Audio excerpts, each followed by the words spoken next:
The Indiana Fever just dismantled the Atlanta Dream, 99-82. A victory that seemed, on the surface, like just another game on the schedule. Caitlin Clark? Nearly a double-double.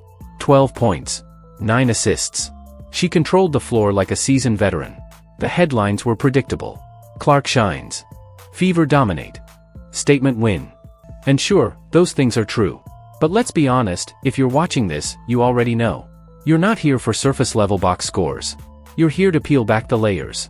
You're here because you understand that numbers tell part of the story, but not the whole thing. So let me ask you, what really happened in that locker room? What changed? Because this wasn't just a win. This was a seismic shift. A power transfer. A philosophical rebellion, silent, maybe, but no less impactful. And it didn't come from Coach Stephanie White's clipboard. It didn't come from the sidelines. It came from within. The tension had been simmering all season. Indiana had the pieces, a generational rookie in Clark, a dominant big in Aliyah Boston, veteran energy from Kelsey Mitchell and Sophie Cunningham. But the results? Inconsistent. Frustrating. After a deflating loss just days earlier, the cracks in the foundation were impossible to ignore. Coach Stephanie White stood in front of the media with uncharacteristic bluntness. I felt like the competitive fire just wasn't there. In coaching speak, that's a red alert. She didn't blame execution. She questioned effort. And while Coach White was airing out concerns publicly, someone inside the locker room had already made up her mind. That someone was Sophie Cunningham. Sophie is many things, scrappy, vocal, relentless, but above all, she's real. And this time, she wasn't holding anything back. "We're running out of time," she told the press. "This has to light a fire under us. You're going to see a different energy tomorrow." On the surface, it sounded like another empty quote. But if you followed Cunningham throughout her career, you know, that wasn't a hope. That was a promise. Flash forward to the first half of the Fever Dream game. Let me paint the picture for you. The crowd in Indianapolis had shown up. The fans were loud, hungry, desperate to believe this team could still turn the corner. But what they witnessed early on was chaos. The Dream came out with pace and purpose. Jordan Canada, normally averaging under 9 points per game, played like she was the league MVP. She dropped 26 points before halftime. That's not a typo. She tripled her average in 2 quarters. She hit 6 three-pointers. 6. Indiana's defense? Absent. Rotations were late. Communication broke down. It looked like a team that had given up on the plan before the game even started. On offense, it wasn't much better. Clark was bringing the ball up, but every play seemed scripted. Stale. As if they were running a system designed for someone else. As halftime arrived, the scoreboard read, Dream 45, Fever 40. But the numbers weren't the problem. The body language was. You could see it on their faces: confusion, frustration, resignation. They had spent an entire half trying to make the system work. And it hadn't.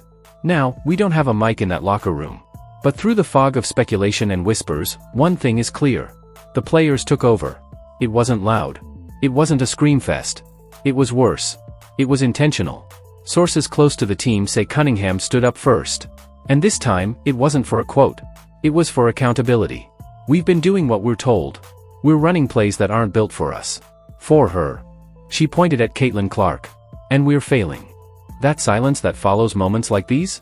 It's not awkward. It's charged. That's when Kelsey Mitchell, the longtime cornerstone, reportedly nodded. Let her lead. Aliyah Boston, who's never been one to chase the spotlight, simply added, "Let's stop pretending. We know what works." And with that, the shift began. They didn't scream. They didn't overthrow the coaching staff. But they made a decision right there, to take the game into their own hands. The goal? Let Caitlin cook. Let instincts drive movement. Let trust replace hesitation. That wasn't a strategy. That was revolution. The second half began. And from the opening possession, something was different. Clark brought the ball up, but this time, she didn't look to the bench. She looked at her teammates. No play call. No delayed dribble.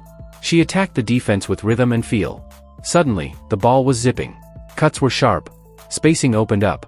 Clark fed Sophie on the wing. Splash. Then she found Boston inside, easy bucket. Then a cross-court dime to Kelsey Mitchell, drains a 3. The building shook. You could feel it. The fans knew. The players knew. Something had changed. Indiana scored 59 points in the second half. That's not just impressive, it's surgical. Caitlin didn't need to drop 40. She orchestrated like a maestro. She finished with 9 assists, but that number doesn't capture her impact. She controlled tempo. She manipulated the defense. She dictated the game. And Jordan Canada? The same player who torched them for 26? She scored 4 points after the break. 4. And here's the twist, Clark was guarding her. Let that sink in. The same rookie who's been blasted for her defense all season, stepped up, took the assignment, and shut down the hottest player on the floor. This wasn't just a game. This was a message. Let's talk Sophie. She said you'd see a different energy. And then she became that energy. 4 made threes. 16 points. 10 rebounds. That's not role player production. That's leadership. Kelsey Mitchell? Her body language flipped. In the first half, she looked frustrated. In the second, she looked free. She poured in 25 points, many coming in transition or in rhythm off Clark's vision. Aliyah Boston went to work inside, bullying defenders, cleaning the glass, finishing with purpose. But the stat that tells the real story? Indiana assisted on 27 of 35 made field goals. That's 77%. You don't get that without trust. Without chemistry. Without a shared vision. And most importantly, you don't get that by accident. So now we ask the uncomfortable question.